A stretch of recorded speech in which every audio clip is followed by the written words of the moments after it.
바로 가볼까요? 네, 어제 외국인 8.5조, 예. 삼성전자 SK하이닉스는 오후장 들어서서 반등을 다시 하더군요. 어제 이제 개인이랑 외국인이랑 8조 원대 공방이 좀 있었는데요. 가장 좀 재밌었다라고 표현을 해야 될까, 좀 이색적이었다라고 표현을 해야 될 것은 상승이랑 하락이 6번이 바뀌었습니다. 하루에. 그 정도로 이제 공방이 좀 치열했었었는데 결국에는 뭐 상승 마감해서 역사적인 최고치를 계속 갱신을 하고 있긴 합니다만은 이것과 관련돼서 또 이 신용고 관련 부분도 사상 최고치를 기록을 하고 있어서 일단 제가 계속 말씀을 드리고는 있지만 신용과 관련된 부분은 시장의 방향성과 항상 같이 움직이기 때문에 신용이 낮아진다는 건 그만큼 시장에 대한 인기가 시들해진다고 그렇죠. 분석을 하셔도 됩니다. 그런 부분들은 걱정하실 부분이 아니고 오늘은 일단 뭐 미국 시장 같은 경우는 좀 쉬어갔죠. 사실 하락 마감이라는 타이틀이 많이 붙긴 했었습니다. 하락이라기보다는 좀 잠깐 쉬어가는 듯한 느낌. 그리고 오늘 우리나라 시장 마이너스 출발해서 어느 정도 좀 끌어올리는지도 한번 좀 살펴봐야 될 것 같습니다. 네, 나스닥은 뭐 0.1% 하락이라 뭐 약보합 정도였다고 봐야 됩니다. 네. 예, 저 한국은행 보고서인데요. 저게 아주 화제입니다. 네. 약간 주식에서 번 돈이 대부분 부동산으로 가더라. 그래서 소비를 하지 않더라. 이제 이 얘기죠. 어제 그 증권과 관련된 기사 중에 댓글이 가장 많이 달린 기사가 네. 바로 저 기사입니다. 일단 한국은행에서 이제 우리나라 주식 자산 효과에 대한 평가라는 이제 보고서가 나왔는데요. 여기 이제 골자를 좀 말씀을 드리면 우리나라는 주가가 10,000원 올랐을 때 130원밖에 이게 소비로 연결되지 않는다라는 이제 내용인데요. 그럼 미국이랑 유럽 같은 경우는 어느 정도냐 하면은 우리나라가 이제 한 10,000원에서 130원 정도라고 하면 미국이랑 유럽은 한 3~4% 그러니까 한 300~400원 정도 쓴다는 그렇죠. 얘기죠. 우리나라 네. 대비해서 한 2배, 3배 정도 된다고 보시면 될 것 같은데 가장 또 중요한 부분을 짚어준 부분은 이제 가처분 소득과 관련된 부분인데 가처분 소득은 내가 이제 돈을 벌어서 실질적으로 내가 쓸 수 있는 돈을 얘기를 하는 거죠. 그것과 관련돼서 이제 주식과의 비중이 우리나라는 가처분 소득 대비 77%, 이제 미국과 유럽 같은 경우는 미국은 이제 250%가 넘고 유럽은 이제 184%라 가처분 소득 대비 내가 갖고 있는 주식의 비중이 좀 다른 선진국들 대비해서 좀 적다라는. 현저하게 적은 거죠. 그렇죠. 네. 그리고 이제 댓글이 가장 많이 달린 부분이 바로 이 부분인데 무주택 가게 같은 경우는 주식으로 벌어들인 돈의 70%를 부동산에 이제 투자라고 해야 될까? 이 부분인데 이것 갖고 내 집 마련이라고 봐야 될 것 같아요. 그렇죠, 맞습니다. 집 사는데. 이것 갖고 굉장히 이제 댓글들이 좀 많이 달린 그런 뭐래요? 댓글 가지고. 뭐 제가 딱히 뭐 코멘트를 치진 않겠습니다. 좀 이렇게 당연하다는 듯한 어떤 뉘앙스의 댓글이 좀 많았고 집 없는 사람들 뭐 돈 네. 벌었으면 제일 사는데 주거 안정이 중요한 건데 네. 집 사는 거에 뭐 저 같아도 그러겠는데요.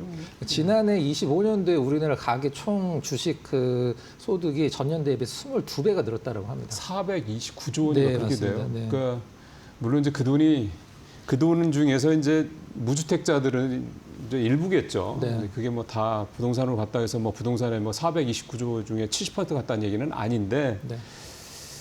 예. 어쨌든 이재명 정부가 추진하고 있는 부동산에서의 주식시장으로의 머니 무브는 이런 내용이라면은 사실은 실패할 가능성이 높다. 현재로서 그렇게 봐야 되는 겁니다. 그러니까 뭐 정부에서 이걸 뭐 당연히 보고를 받았을 텐데 뭔가 대책을 세우겠죠. 자, 다음 거 가볼까요? 예, K조선 다시 뛴다. 조선주가 좋았죠. 요즘에 좀 반등합니다. 오늘도 뭐 약 보합권 정도니까 나쁘지 않네요. 네. 네. 중동 전쟁으로 이제 호르무즈 해협이 막히면서 이 항로를 좀 우회를 해야 되기 때문에 기존에 같은 양의 물동량이더라도 항로가 이제 길어지다 보니까 그렇죠. 일단 배가 더 많이 필요해서 최근에 글로벌적으로 이제 조선사들이 수준을 많이 하고 있다는 좀 내용인데요. 일단 1월 달서부터 3분기까지 이제 조선이랑 해운 전문적으로 이제 그 조사하는 이제 클락슨이라는 리서치가 있죠. 영국 회사인데 이 기업이 이제 발표를 하기로는 이제 전쟁이 3월 초에 났으니까 실질적으로 이제 3월까지 포함을 한 수치를 보면 상당히 좀 유의미 있는 흐름은 좀 나오고 있는 상황인 것 같아요. 1월부터 3월까지 이제 발주랑 수주랑 살펴보면은 그때는 554척 정도 나와주고 있는 상황인데 작년에 그 발주량이 이제 수주량이라고 발주량은 이제 그 수주량이거든요. 24년도 대비해서 줄었거든요. 근데 올해 1분기에 일단 이 조선사들의 수주 척수가 일단 늘고 있다라는 그런 보고서가 나오고 있는 상황인데 가장 중요한 것은 저는 우리나라 조선사들의 어떤 가장 큰 호재는 미국이 이제 IMO죠. 국제해사기구가 배출가스 규제를 상당히 지금 타이트하게 하고 있거든요. 니네 배출가스 내는 만큼 배들 운영하는 기업들 돈 내라는 뜻인데. 그렇죠. 근데 미국이 이걸 뭐 굉장히 크게 지금 반발을 좀 하고 있는 상황이긴 합니다. 네. 다음 이슈 가보겠습니다. 투자 위험 종목 미수거래 가능해진다. 예, 이게 이제 비투를 과열할 거다라는 건데 이거 좀 설명을 좀 해주셔야 되겠네요. 투자 위험 종목은 이제 세 가지로 우리가 보통 나눌 수 있는데요. 투자 주의 종목, 그다음에 투자 경고 종목, 그다음에 투자 유의 종목이 있는데 앞서서 말씀드린 투자 주의 종목과 투자 경고 종목은 그 기업에 대한 가치는 따지진 않고 일단은 많이 오르면 그것에 대해서 경고가 이제 나가는 거고요. 맨 마지막에 말씀드린 이제 투자 유의 종목은 그 종목에 대해서 한마디로 쉽게 말씀드리면 안 좋은 일이 생겼을 때 이 종목 조심하라라고 나온 이제 투자 유의 종목인데 과거 같았으면은 이제 투자 주의 종목, 투자 경고 종목 모두 증거금융을 100%를 부여를 하면서 미수거래를 아예 원천 차단했었는데 최근에 뭐 SK 스퀘어, 두산 에너빌리티 이런 기업들도 이제 투자 주의 종목, 투자 경고 종목으로 지정이 되면서 미수 거래가 막혔었거든요. 그래서 앞에서 이제 말씀드린 투자 주의와 투자 경고는 풀겠다. 이게 이제 골자라고 보시면 될 것 같습니다. 어떻게 봐야 돼요? 시장 영향은? 저게 뭐 비투 과열 우려 뭐 저렇게까지 얘기가 나오는 거, 저렇게까지 봐요? 이거를 이제 왜 시행을 하느냐라고 했을 때 이제 밝힌 부분이 굉장히 좀 재미있긴 한데요.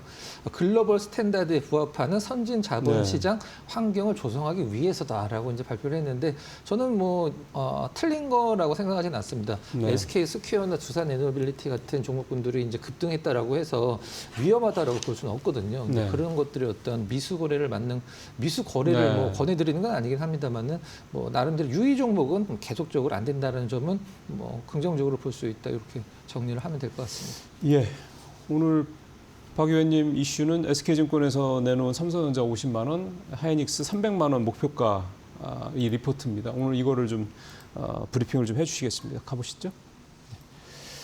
45분까지 이제 오늘 브리핑을 좀 듣도록 하고요. 오늘 지금 보니까 반도체 뭐 다 쉬고요.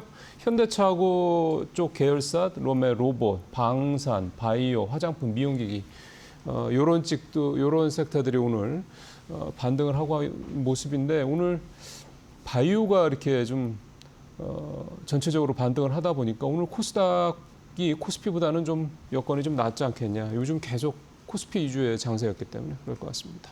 자, 바톤을 박근호 의원한테 넘기도록 하겠습니다. 자, 박 의원님 전해 주십시오. 네, 지금 역대급 불장이 펼쳐지고 있는 상황인데요. 지금 역대급 불장에도 이 증권사들의 어떤 통계를 보면 상당히 많은 분들이 손실을 좀 많이 보고 있는 건 사실입니다. 그리고 인버스 투자로 인해서 일단 불가역적인 손실을 보고 계신 분들도 많은데요. 전 이런 불장에서 손실을 보고 계신 분들 그리고 인버스를 투자하고 계신 분들을 왜 그런지 설명을 하라고 하면 한 가지 단어로 설명이 가능하다라고 생각을 합니다. 그 단어는 제가 봤을 때는 이제 설마라는 게 이제 들어갈 것 같은데요. 삼성전자 하이닉스가 설마 그때까지 가겠어. 인버스 투자하시는 분들이 설마 어디까지 올라가겠어. 이런 것들이 이제 어떤 불가역적인 손실을 내고 있는 상황인데요. SK증권에서 50만 원과 300만 원을 각각 삼성전자 하이닉스의 목표 주가로 부여를 했는데 어떤 것들로 인해서 이렇게 목표 주가를 올리고 맨 마지막 세 번째 장에서 상당히 좀 재미있는 부분을 제가 한번 여러분들께 말씀드려보도록 하겠습니다. 일단 삼성전자 목표가 50만 원 나왔습니다. 현재가 27만 1,500원인데 84%가 올라야지 50만 원이 갈 수 있는 상황이고요. 시가총액은 약 2,922조 원이 가면은 이제 50만 원이 되는 거죠. 그다음에 SK 하이닉스 같은 경우 목표가 300만 원인데 현재가 165만 4천 원인데 81%가 올라야지만 일단 목표가를 도달하게 되는 거고 시가총액은 약 2,137조 원이 되는 상황입니다. 일단 퍼나 이런 것들로 인해서 SK증권이 좀 개선을 좀 했는데요. 사실 얼마를 벌고 퍼가 얼마가 돼야 되니까 목표가가 얼마다라는 것은 상당히 좀 초등학교적인 어떤 분석이긴 합니다만은 이거가 가능하려고 하면 AI 생태계가 계속적으로 유지가 돼야 되고 일단 반도체 경기가 계속적으로 유지가 돼야 되는데 SK 최태원 회장님도 사실 모르겠다라고 표현을 했었거든요. 우리 기업이 올해 4월달에 4분기 어떻게 될지 모른다. 근데 일단 한번 보도록 하겠습니다. 삼성전자 같은 경우는 이제 26년도 목표 퍼가 이제 13배, 이제 SK 하이닉스는 10배. SK 하이닉스는 약간 보수적으로 좀 준 것 같아요. 26년도 예상 영업이익이 삼성 같은 경우는 338조 원, 네, 하이닉스 같은 건 262조 원을 제시를 했고요.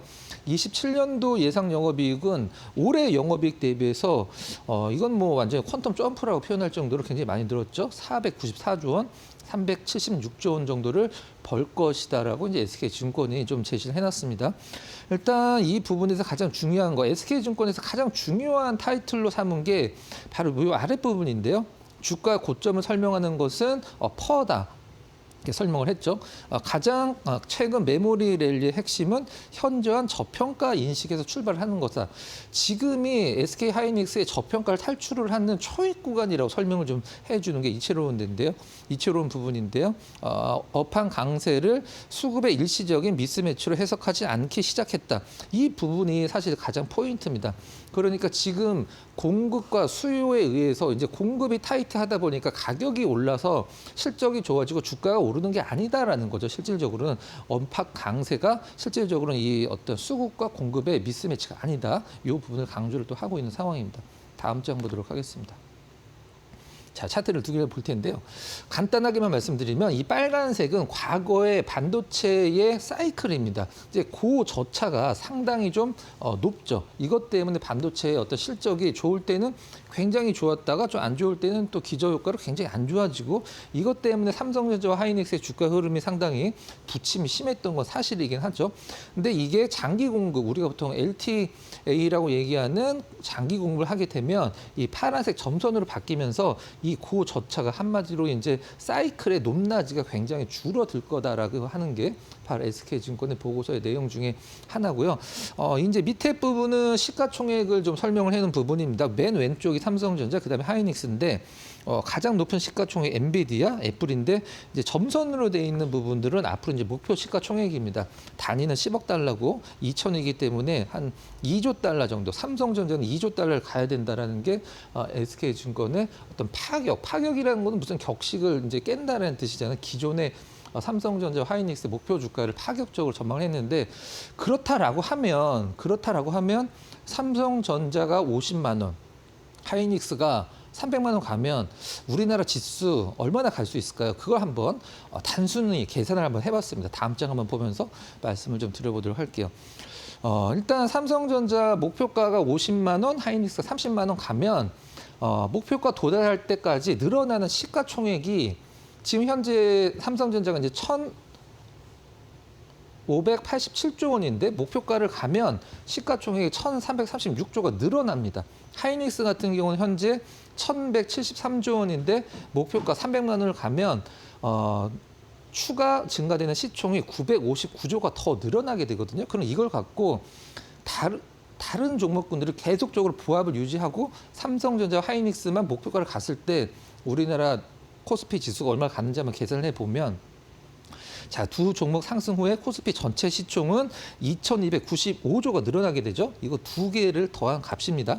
그럼 추가적으로 지금 현재 시가총액 대비해서 지금 현재 코스피 시가총액이 전일 기준으로 6,150포인트예요. 그럼 거기다가 이 두 개를 합친 걸 더하면은 8,432조 원이 됩니다. 그러면은 시가총액 늘어나는 비율이 37.4%가 늘어나거든요. 그러면 하이닉스 외에 삼성전자, 하이닉스 외 다른 전체 종목이 그냥 올라가지도 않고 떨어지도 않고 전체적으로 부합을 유지한다는 전제 조건 하에 그럴 수는 없긴 합니다만은 코스피 지수가 전일 기준에서 7,490이죠. 그리고 여기에 37.4%가 늘어난다고 했을 때 만이죠. 1,291포인트가 된다라는 계산이 나옵니다. 일단 뭐 계산산이긴 한데 앞서서 제가 가장 말씀드렸던 부분이 중요한 게 이제 설마라는 부분입니다. 지금 시장에서 수익을 못 내시고 있는 분들, 인버스로 이제 가장 많은 좀 손실을 보고 계신 분들은 가장 큰 문제점이 이 설마 때문인데 이번에도 그 설마가 통하는지 한번 같이 지켜보도록 하겠습니다. 자, 관심주 한번 넘어가도록 할게요. 예. 관심주. 네, 오늘 관심주 화면 보면서 말씀드려보도록 하겠습니다. 자, 오늘 관심주는 통신주들 중에 KMW를 좀 준비를 좀 했는데요. 최근에 이제 통신주들 중에 광통신 쪽이 굉장히 좀 약간 급등 급락을 반복하고 있는 상황인데 실질적으로 왜 KMW를 우리가 이제 주목을 해야 되는지 한번 살펴보도록 하겠습니다. 지금 광통신 관련주들 중에 RF 머티리얼즈 빼고는 실질적으로는 레퍼런스가 있는 기업이 단 한 군데도 없습니다. 근데 KMW는 미국이나 유럽 쪽에 레퍼런스가 상당히 높은 기업이죠.